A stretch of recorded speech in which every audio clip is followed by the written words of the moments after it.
السلام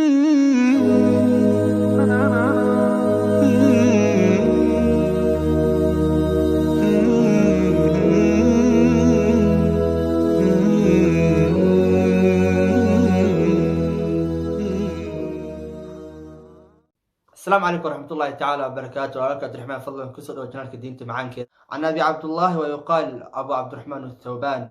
رضي الله عنه قال: سمعت رسول الله صلى الله عليه وسلم يقول: عليك بكثرة السجود فإنك لن تسجد لله سجدة إلا رفعك الله بها درجة وخض عنك بها خطيئة. رواه مسلم.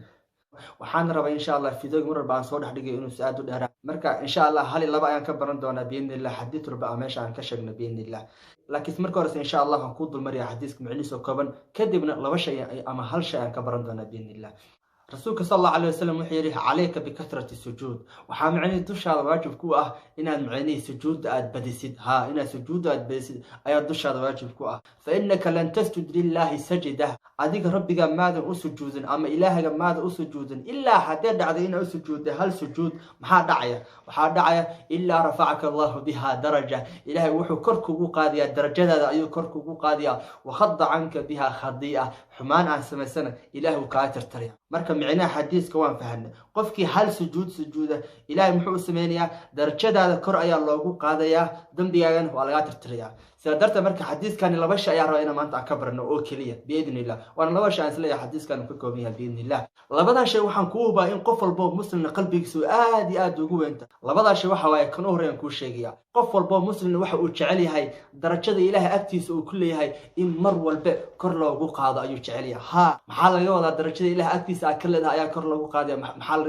محل جودا إله شعرك كوكا بأيا كوز زيادة محل جودا نحرست إله معني وكسي أيا كوز زيادة waxaa laga wadaa ilaah daryeelku uu ku siiyay ayaa ku siiyay wax walba ilaah ku qabto uu ku siyaadinaya mar walba darajada agtiisa ka leedahay ee siyaado min waan ku sheegaya subhanallah wa sahad galisa maxaan ku dhahay illa rafa'aka Allah biha daraja mar walba oo anigii aadi darajada ilaah agtiisa ka leenahay oo noo siyaado macnaheedu waa maxay waa mar walba oo raalaansha ilaahi oo noo siyaado mar walba raalaansha ilaahi oo ku siyaadana waa mar walba jannada booska aad ku leedahay oo mar walba maxaan ku dhahay oo kursi ahaado subhanallah ilaah mar walba jannada booska ku leedahay kor ayuu u qaadiyaa ilaa aad gashid jannada firdaws hadii aad jannada firdaws gashidna macnaheedu waa waxay adigu waxa daris la tahay Allah maxaa ka qiimo badan marka subhanallah marka xadiiska runtii wuxuu nagu dhiirigelinayaa in sujuuda aan badino si markaas darajo ilaah agtiisa aan ka leenahay ee mar walba ay noqoto mid maxaan ku dhahay mar walba siyaado mid baan ku sheegay haddaad ilaahay u balaqaad maalin walba shanta salaad inaad tukatid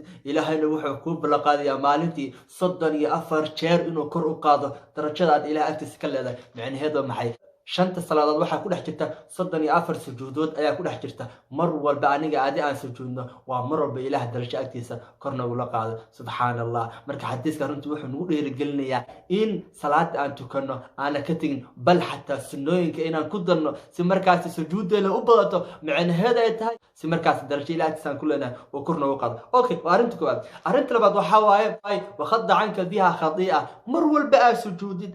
halkii mar aad sujuudid waxa laga tirtiriya xumaan aad sameysay maalintii saan ku soo sheegay 34 jeer hadaa sujuudi oo macnaheedu shanta salaad hadii aad tukatid 34 jeer ayuu ilaahay wuxuu ka tiriyaa 34 xumaan aad sameysay subhanallah من ku sheegaya aniga aakhira waa ka cabsada adigana waa ka cabsata waay maxaa yeelay dunuubteeda aad u tiro badan laakiin ka hor hadii la dhaho Abdurrahman wax dambi ma leeyahay miyaan aakhira cabsanaya may maxaa yeelay waxaan ogahay rabbiga inuu yiri wama ana bidhallaam lil abid ilaaha adoomaysa ma dulmiya ilaaha qofa bila dambi oo xumaan soo inta iska qaado iska ma gelniyo maxaan ku dhahnaa naarta hadii bila dambi ahay wallahi waa faraxsana maxaa yeelay waxaan ubaa ilaaha cadaalad inuu horeeyo markaas jiniisaan galay marka hadii aan muslim aan waxa murugodan ugu heeso maxay la dunuubtana aad u tirbadan xadiiskan muxuu ku leeyahay sujuud hadii aad sujuudid waxa laga tirtiriyaa xumaan aad sameysay marka maalinta 34 jeer markaan sujuudo ilaahay wuxuu iga tiray 34 xumaad aan sameeyay subhanallah sunnooyinkan aan ku diro waxa ii siyaadiya xumaanta la iga tirtiro subhanallah xadiiska markuu wuxuu barayaa aan sujuudno aan salaada tukanno markaas waxaan heli doonaa ilaahay darajo agtiisa aan ka leenahay ayaa noo siyaadaysa kadibna taasna waxa ku sii hoos jirta hadii ay ku siyaado darajada ilaahay agtiisa aan ka leedahay jannadana boosra ayaa ka daysa talabaadna maxay mar walba aad sujuudid dunuubtaada tirtiriya إلهي هنقدر كوا سجود بديا سمرك أدون كان أنا قلت أنه أنا كبلا الدنيا بارك الله فيكم سيدنا الشرقرة السلام عليكم ورحمة الله تعالى